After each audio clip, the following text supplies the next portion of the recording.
Thanks for downloading a 3CR podcast. 3CR is an independent community radio station based in Melbourne, Australia. We need your financial support to keep going. Go to www.3cr.org.au for more information and to donate online. Now stay tuned for your 3CR podcast. But you also had people that were very fine people on both sides. And the aliens would mind meld and give them the technology. They're bad aliens. So are you surprised the Nazis were influenced by demons? No, if demons are real, I would definitely think they'd be on the side of the Nazis. Yeah. McDonald's is connected to the Clintons. They chop up the bodies and put them into the sausage and hamburgers. People are being cannibalized. Look it up. And I'm watching CNN talk about this as violent white nationalist protests. We have done everything in our power to keep this peaceful, you know? It's Pepe has become kind of a symbol. Welcome to Yeah Nah Pasaran, a show about fascism and its gravediggers. I'm Cam Smith. I'm Andy Fleming. And this week we are joined by Dr Audrey Truschke, who is a professor at Rutgers University specialising in South Asian history. Thanks for joining us, Audrey. It's my pleasure. Thanks for having me. I guess just to begin with, could you tell us a little bit about your academic background and sort of how you came to be interested in it? Absolutely. So I'm professor of history. I specifically work on South Asian history.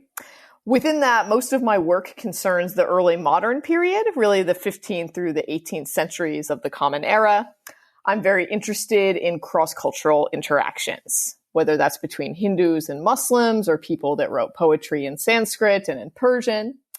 All of that probably sounds very esoteric, and it is for most people, right? It's not everyone's cup of tea.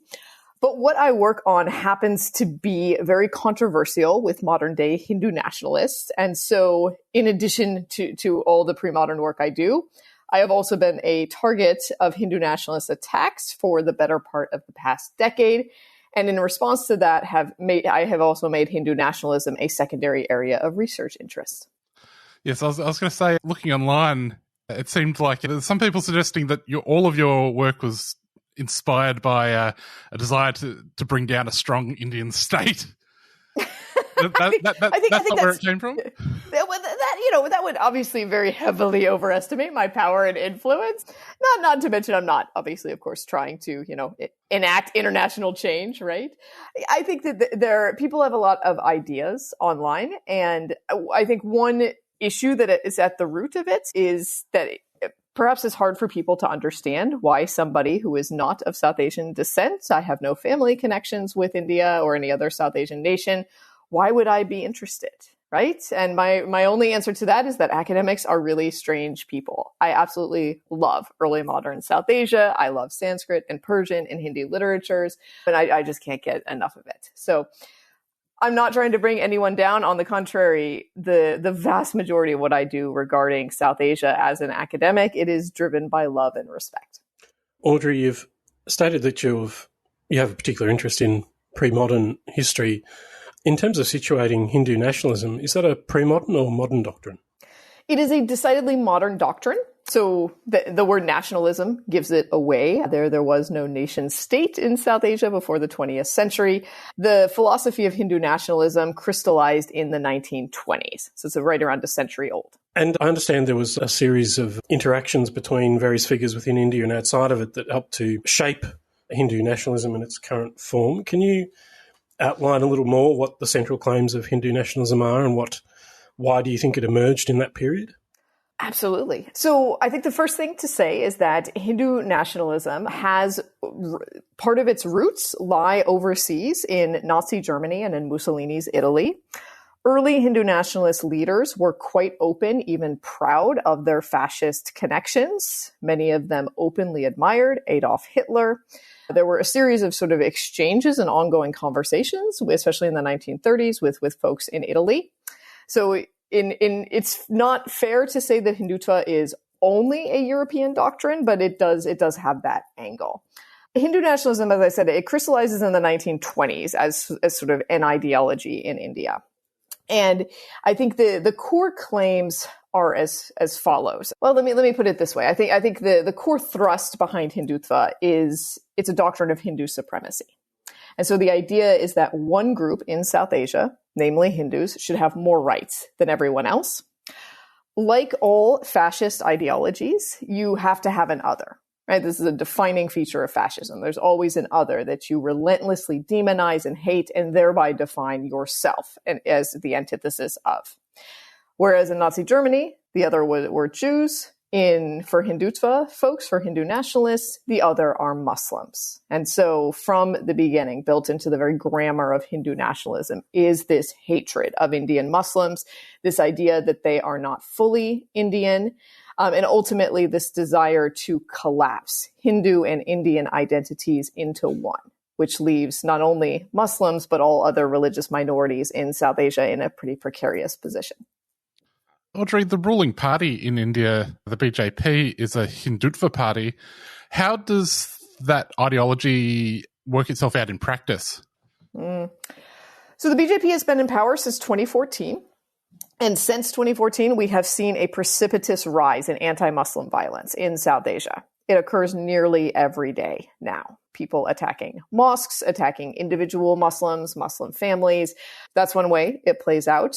Discrimination is another way, and we see that especially in the unequal application of laws, the lack of respect for Muslim religious practices, that sort of thing.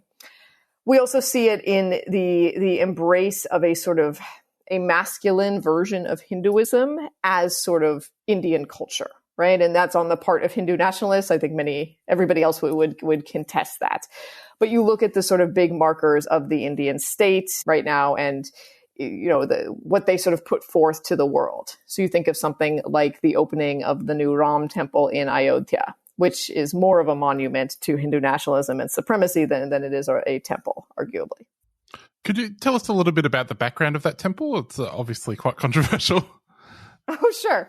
Well, I think in the beginning it wasn't controversial, right? So that's the most important thing, in my opinion. It was built in 1528 by a general associated with the Mughal emperor Babur, who was not really an emperor, right? Like later the Mughals became emperors. He was sort of more of a fledgling king. But anyways, it was built in 1528 as a mosque. The mosque was built there. And over 3 centuries passed and nothing happened. I mean, plenty else happened elsewhere in South Asia and such, but there's no issue with what was called the Babri Masjid, which means Babur's mosque. Then in the mid-19th century, this idea arises, seemingly out of the blue, that this particular mosque is built on the birthplace of Lord Ram, who is a Hindu god and an incarnation of Lord Vishnu. Now, there's a lot of problems with this claim historically. Number one, Ram was not a historical person. He's a mythological figure and a god. So talking about his birthplace in hard geographical terms at all is obviously sort of insane from a historical standpoint. Also, you think about what's going on in the mid-19th century. This is when the British are in charge, and they are very much fueling Hindu-Muslim conflict. And so that's really the proper context to understand the arising of that claim. Things get sort of hot and heavy at various points over the next 140 years. And then in 1992, a Hindu nationalist mob brought down the Babri Masjid brick by brick in a case of spectacular iconoclasm and extrajudicial violence. The site was more or less shuttered then until 2019. Now, by 2019, we're 5 years into BJP rule. Then India Supreme Court makes a ruling. They make it after the BJP's second major win in general elections in 2019. And the ruling says, look, the destruction of the mosque was wrong. It was illegal, but you can build a temple anyways. And so construction began and is ongoing right now. The Ram temple there has technically opened in a reflection of Hindutva iconoclasm. They actually opened it too early and it will not be ready for another couple of years. Audrey, what's the particular political meaning associated with the temple? Why has it become this central focus? Because it's built atop of a mosque that was destroyed in modernity, right? So that's the most critical part about that site. It is a stone embodiment of Hindu supremacy, right? Hindus are on top. They have more rights than other people to the extent that Hindus can illegally destroy a mosque. We can all agree Many people are still alive today who saw it with their own eyes. They saw what happened. I should mention that riots followed the 1992 destruction across northern India and some cities in the south as well, in which a couple thousand Indian Muslims were killed. So we have the spectacular destruction of a mosque. It's illegal. We then see Hindus murder several thousand Indian Muslims in the immediate aftermath. And the upshot of all of this is you still get to build your Ram temple, right? And I think that for those who go in for Hindu nationalism, or even just especially for the youth of India who do not remember in India before Hindutva was the defining ideology, there's an attraction in having more rights than other people. It's one of the ultimate exercises of human power. Prime Minister Modi must have been appalled by all this carnage. Is that correct? No, absolutely not. Prime Minister Modi opened the temple, the incomplete temple, as it were. He also laid the foundation stone back in 2019. I think that the foundation stone was laid in early 2020. It bears reminding that Prime Minister Narendra Modi, before he was Prime Minister, was Chief Minister of Gujarat. And early in his tenure as Chief Minister, he oversaw extensive riots in 2002, in which several thousand Indian Muslims were murdered and hundreds of thousands were displaced. That spectacular act of violence earned him revulsion in the wider world. And so he was banned, for example, from entering the United States for over a decade after those events. The United Kingdom was none too happy either. But what did not play well internationally actually played pretty well at home. And it made Modi appear in the eyes of many Indian voters a strong man, the kind of guy who's willing to get things done, who's willing to crack a couple of eggs to make omelets. Except in this case, we're talking about murdering Indian Muslims. And so that willingness for violence helped propel him to election as the leader of the BJP and the one who everyone knew would become prime minister in 2014. Audrey, I guess I'm wondering how popular both Modi and Hindutva is within India, because when Modi visited Australia a couple of years ago, the Australian Prime Minister welcomed him in Sydney by describing him as being the boss, which was meant to compare him to Bruce Springsteen, like a leading figure. So I guess my question is twofold. What's Modi's situation within India, as far as you can tell? And also, I guess, what is the degree or extent of his appeal among the Indian diaspora? So I think those have two very different answers. Within India, it is worth noting that the BJP has never received a majority of the Indian vote, right? And this has to do with sort of how the parliamentary system works and all of that. I think assessing Modi's popularity is difficult. Keep in mind that India is not a free society any longer. That's post-BJP rule. Organizations like VDEM and Freedom House have downgraded India to partly free. And so even if we look at polling, and the polling, I mean, it's mixed in terms of his popularity, but even if we want to sort of privilege those polls that say, oh, he is really popular, people really like him, I mean, maybe people are just scared and say they're liking him, right? This is one of the problems within a not fully free society, is that people cannot speak their minds. That said, I think it's fair to say that a solid somewhere between 30 and 40 to 45% of Indian citizens are obviously pretty solidly behind Hindu nationalism as a project right now. And that's upsetting and appalling and does not bode well for India's future. I think the diaspora is in a sense more complicated. As far as I know, I've never seen good polling or sort of, reliable numbers on the popularity. Sometimes you'll see poll numbers of sort of, and I'm thinking in the US because I'm American and, we're always thinking about the US. We have poll numbers here of 70% of Indian Americans support Modi. But the question is, what does that mean, right? I mean, does it mean that they're happy with economic growth under Modi, which has been neither better nor worse than under prior governments? Does that really mean that they support all of his Hindu nationalist policies? And then there's always a question of the degree of awareness and also the degree of denial among the Indian American diaspora regarding the really harsh aspects of Hindu nationalism. I think that's much harder to ignore on the ground in South Asia, but from abroad, I do think at least for some folks, there's a plausible case to be made that whether intentionally or not, they're simply looking the other way and are unwilling to sort of cognize Hindutva's horrors. Audrey, speaking of the diaspora, over the past few years, you faced a lawsuit from the Hindu American Foundation in relation to some articles that were published by Al Jazeera. Could you, first off, maybe tell us what was alleged in those articles that inspired the lawsuit? Oh, sure.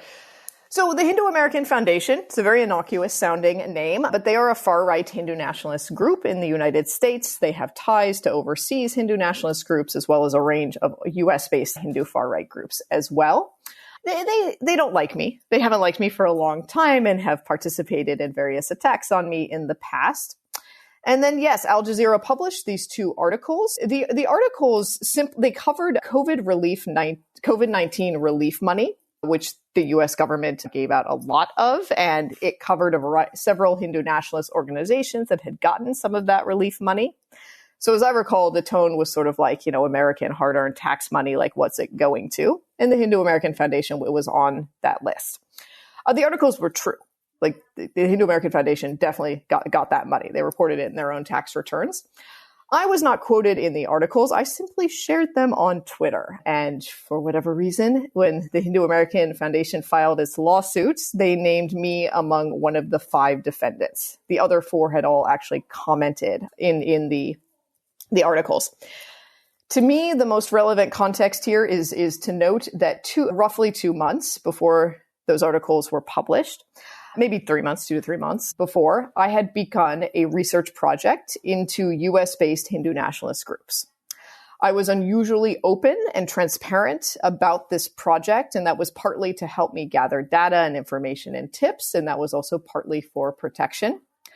By the time the articles came out, I had been very public and clear that the Hindu American Foundation was my primary subject of interest in this research project. So they knew I was looking into them and interested in them. And as my attorneys argued in briefs to the court, that's why they sued me. It was a blatant attempt to try to stop my research. It didn't work. I carried on the research project for 2 years and had, by my count, 7 articles come out of it, some public-facing, some more scholarly, and I won the lawsuit. It was dismissed at the earliest possible stage. Audrey, you're not the only person to have been targeted in this fashion who's been in some way critical of Hindu nationalism. Why do you think that these sorts of battles are so important? Or to put another way, what do you think's at stake in these battles over the meaning of, I guess, Hindu nationalism and India in Western diasporas? So from my perspective, I think that Hindu nationalists fear academics, right? They're deathly afraid of scholars, and arguably for good reason. We have the single best set of tools to use to dismantle Hindu nationalism, to pierce holes in its mythologies about Indian history, to remind people about its fascist roots and ongoing fascist nature, and just to sort of calmly analyze what it is. I think it's worth noting that Hindu nationalists, generally speaking, have some pretty out there ideas about South Asian history. And it's not just that they have mistaken ideas about South Asian history, they do, but also they put a lot of stock in those. And part of the ideology of Hindu nationalism has to do with remembering India's sort of glorious days of Hindu rule when Hinduism flourished. And as opposed to remembering times when that actually happened in South Asian history, and there are times, Hindu nationalists imagine times. They imagine that Hinduism as they know and think of it today somehow flourished thousands of years ago. They imagine that the Vedic peoples 3,000 years ago, as opposed to, doing chants and rituals, which is what they were doing, that they had modern science, right? So it's this displacing of all the things we want in modernity into the deep Indian past. And whereas everyone else can sort of come along and be like, that doesn't sound quite right, a historian can come along and I can tell you exactly what is wrong with it. And I can cite sources in the original Sanskrit that disprove it. And I can tell you actually what was going on in northern India 3,000 years ago. And so I think we're very threatening to Hindu nationalists. Because Hindu nationalists, they can't argue with us on our own terms, partly because their ideology is weak in terms of its actual truth value and especially its historical claims. And also partially Hindu nationalists do not tend to be super highly educated in the humanities. And so given that they can't argue with us on our own terms, they turn to the sort of tried and true approach of Hindu nationalists to everything, which is violence in one form or another. In the United States, laws have thus far largely kept Hindu nationalists in check from using actual violence against academics and other folks. So there have been some scuffles and things over the years, but nothing further. And it's noteworthy that Hindu nationalists do regularly use actual physical violence against academics in India. And so what Hindu nationalists abroad do is they take sort of the next best option, which is screaming, maligning people, defaming people, and spinning wild tales, and making the attacks so vociferous that they hope to dissuade me and others like me. To counter this, Audrey, you and some other scholars formed the South Asian Scholar Activist Collective and published the Hindutva Harassment Field Manual. Could you tell us a little bit about the field manual and what the reaction to it has been? Sure. So yes, the South Asia Scholar Activist Collective. We're a group of between 1 and 2 dozen scholars, sort of depending how you count it. And yes, we've done several things, but that's sort of, I think, the big thing we're known for is publishing the Hindutva Harassment Field Manual back in the summer of 2021. There were a series of attacks on dozens of academics, especially in North America, by Hindu nationalists in the first half of 2021. And so that's what spurred us to sort of write the field manual when we did, is that we all, in that moment, right, especially in the spring of 2021, we had dozens of US-based scholars of South Asia who individually had to go to their department chairs, their deans, the chancellors, presidents of their university, whoever in their administration was dealing with these attacks. And we all had to reinvent the wheel. Every single one of us had to explain to our administrations, what is Hindutva? Because most people don't know what it is in the United States. Why is it bad? Why is it fascist? Why are you, as my administrator, why are you hearing all these crazy accusations against me, right? How do we explain this? And then we had to address okay, how can the university protect me? How can you protect academic freedom? And it worked. Like, we all succeeded in explaining all these things, but it just took a lot of effort. And so it was sort of like, why don't we just write a field manual? And that way we have an external resource so that the next time one of us is attacked, or one of our graduate students, or the next scholar, whoever it is, because we know that Hindu nationalists won't stop. There will always be more attacks, so long as they're around. And so why don't we make a field manual that sort of offers resources and we have pages for people who are attacked, for students, for allies, for administrators, and sort of explain what's going on and then give some practical advice. And I think that's the last thing I'll say is that I've been the target of many Hindu nationalist attacks now. And so it's no longer so immediately shocking and jarring. But everybody has a first time that they're attacked by Hindu nationalists. And the first time, it can be really, really difficult. Because these aren't just people who are, online being like, well, I disagree with you. I think you should listen to another side, right? Like, these are people that are doxing you, that are publishing your address online, that are threatening to rape your children. That's a real example for me, that are issuing so many death threats that you have to go to the police. I have an unusually good relationship with the Rutgers University Police Department, owing to this. And so it's really scary, right? And it's very overwhelming. And so the hope was that the field manual would help people deal with that. So far as how that's turned out, I think overall relatively well. We, me and many others have heard very positive feedback, and we've heard of our field manual being used at a wide variety of U.S. institutions of higher education. I might also just note for any Hindutva listeners, the station is aware of what Hindutva is, so there's no need to bother on this one. Good luck. Good luck. Audrey, Modi has emerged during a period in which Trump was, for a period of time, and perhaps again, ruling the United States, along with a range of other right-wing regimes. What's the Hindutva worldview? How does, from the perspective of a Hindu nationalist, how do they view the world in terms of India's situation in relation to the United States or the UK and so on? That's an interesting question. So I think in a sense, Hindu nationalist politics have been most contentious within South Asia. And that's owing to the Hindu nationalist view that basically Hindu nationalist India should have all of South Asia. right? So they periodically will come out with maps of like greater India that includes like, Nepal and Pakistan and Bangladesh and Bhutan, and then they all get upset. But on a broader scale, one interesting thing that we've seen is a reversal of long-standing Indian foreign policy points of view, more or less in deference to U.S. foreign policy views. And probably the biggest one there is on Israel. India has long been a supporter of Palestinian rights and the Palestinian right to statehood and all of those sorts of things. And under Hindu nationalist rule, Modi has been rather sort of Zionist in his outlook and much more supporting Israel, which of course very much pleases the United States. I think this is something that Hindu nationalist supporters have not really reckoned with, is that India fought very hard for the first 60-some years of her existence to be independent. India was famously not part of the Western Bloc against communism, for example. And all of that's just been given away, basically, by Modi. I think the last thing I'd say on this is that it's definitely fair and accurate and in some ways helpful analytically to see Modi as part of a wider right-wing turn in the United States. And in this sense, India's kind of a leader, right? So Modi, that's who Trump wants to be. That's the kind of power and influence and authority he wants to be able to wield in American society. And we might just all live to see how that works out. Unfortunately.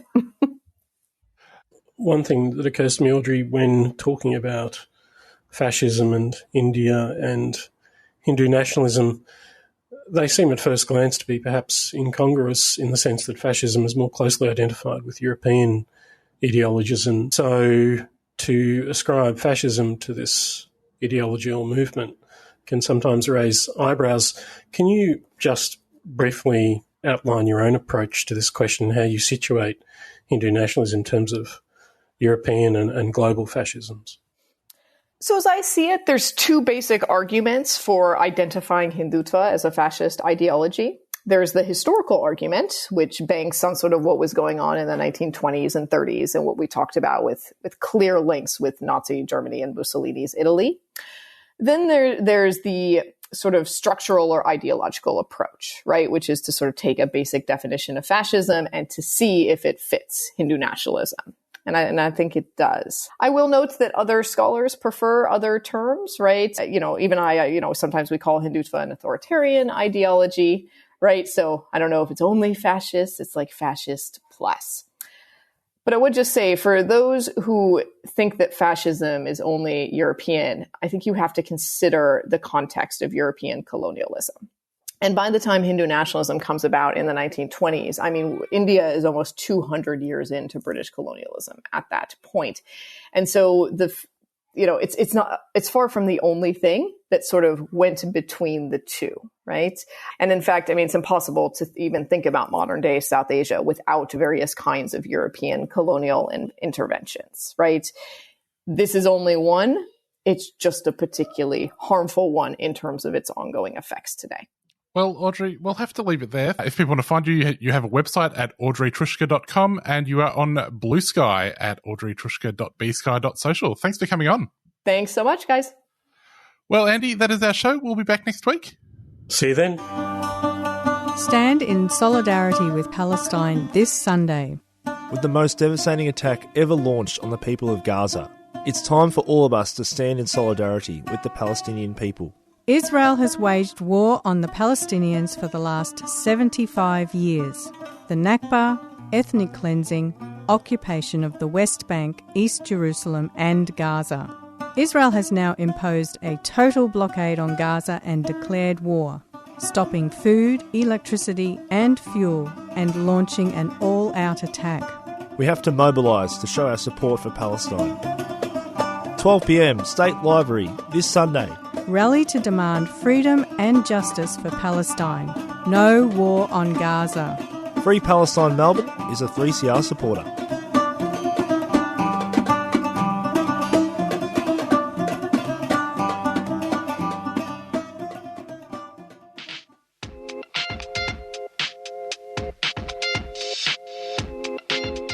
Join the National Sustainability Festival in 2024 for a huge program of events this February and March. featuring visiting economist Stephanie Kelton in conversation about her best-selling book, The Deficit Myth, uncovering modern monetary theory and the critical role of deficit spending. Serving as chief economist on the US Senate Budget Committee and as senior economic advisor to Bernie Sanders, Stephanie is flipping our understanding of the national debt and the nature of money upside down. For the full festival program and to book online, go to sustainabilityfestival.au. The National Sustainability Festival is a 3CR supporter.